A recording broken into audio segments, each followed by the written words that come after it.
Sup, ladies and gents, your boy is back, and I had to throw on the appropriate attire for this. Even though it may not be so appropriate anymore, seeing as how Antonio Brown isn't with the Pittsburgh Steelers anymore. And I know a lot of people are like, dog, ain't you salty? Ain't you gonna burn your Antonio Brown jersey? Hell nah. You know how expensive this damn thing was? And besides, I'm once a Pittsburgh Steelers fan, always a Pittsburgh Steelers fan, regardless of if, one of your favorite players decides to go somewhere else. And the Pittsburgh Steelers organization, they treat running backs and wide receivers, they go through them like toilet paper. Now, is Antonio Brown the man replaceable? Absolutely. Is Antonio Brown the talent replaceable? I don't think so. At least not right at this moment. And I mentioned this in another video before about Juju Smith-Schuster, and is now going to assume the number one wide receiver position in the Pittsburgh Steelers. Like I said, I just don't feel like he's ready for that leadership responsibility. I feel like he has the talent, but just not the experience. At least not yet. Which is going to make James Washington the assumed number 2 wide receiver. And with Antonio Brown going to the Oakland Raiders, we get, a lot of people feel like we got the crap end of the deal on that, because we trade him, and then we trade him for a 3rd and a 5th round draft pick. Now, there's some pros and some cons to that. A lot of people feel like that it was a steal for the Raiders, especially because they have some wide receiver talent that they already have.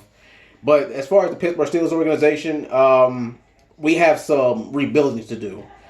But the thing is, and this is a plus side now.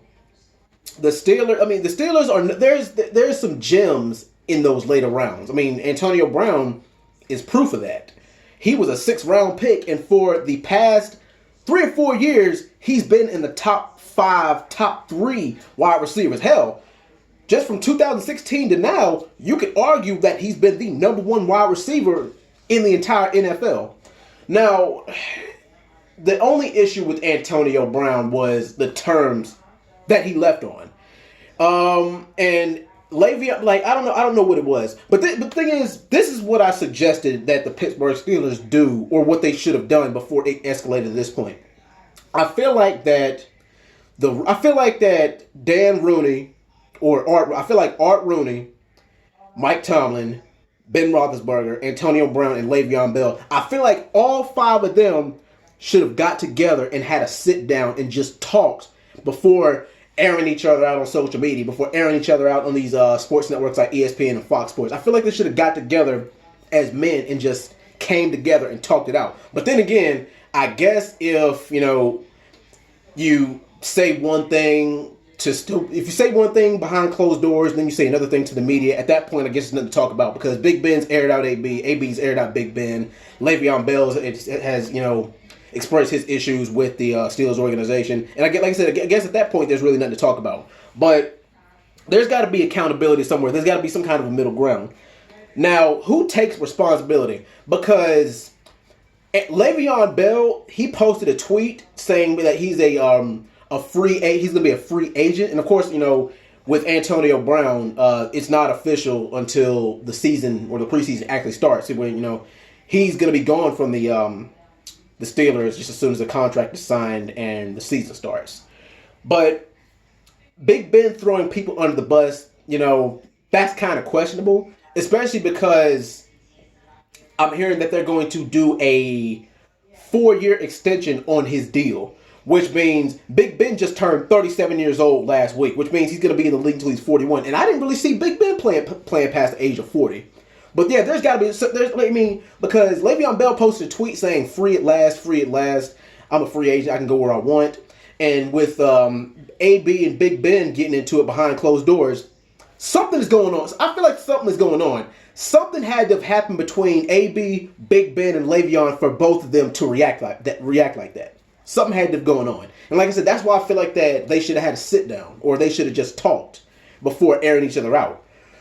But we're going to see how this turns out. Hopefully it does turn out for the best. But, going into this season, I'm not really expecting that much. I'm kind of expecting like how we were in the I think it was the 2014 season, where that season was horrible, where we started out 0-4 and finished 8-8.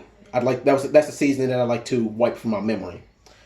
But yeah, and also, I mean, we also really need to concentrate more on the defensive side of the ball as it is. But I mean, of course, if you're an offensive player, then of course you get more of the spotlight, you get more of the limelight.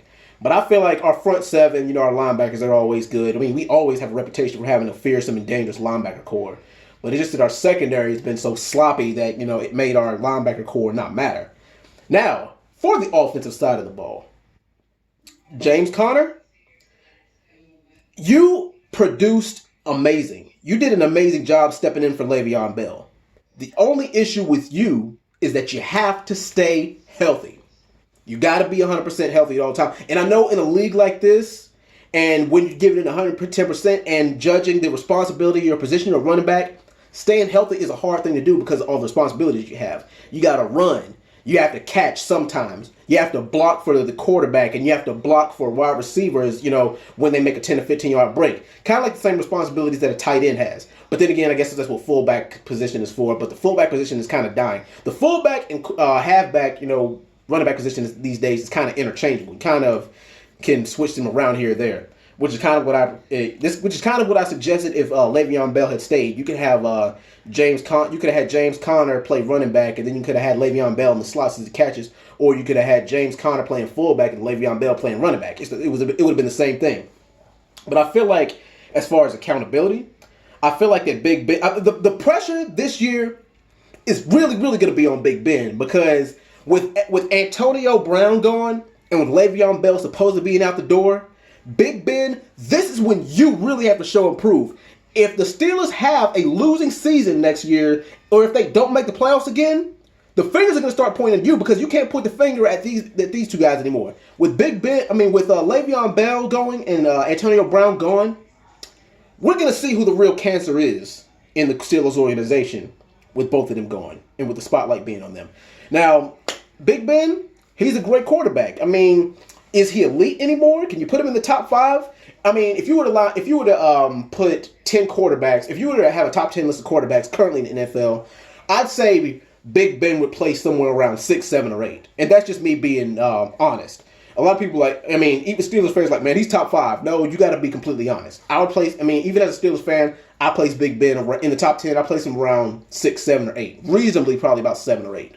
But as tough as this is for me to say, good luck to AB for in his tenure with the Raiders. Good luck, brother. I wish you well, and hopefully you have a great career for the remainder of your career. And good luck to all my Steelers because this upcoming season we're gonna need it. Peace.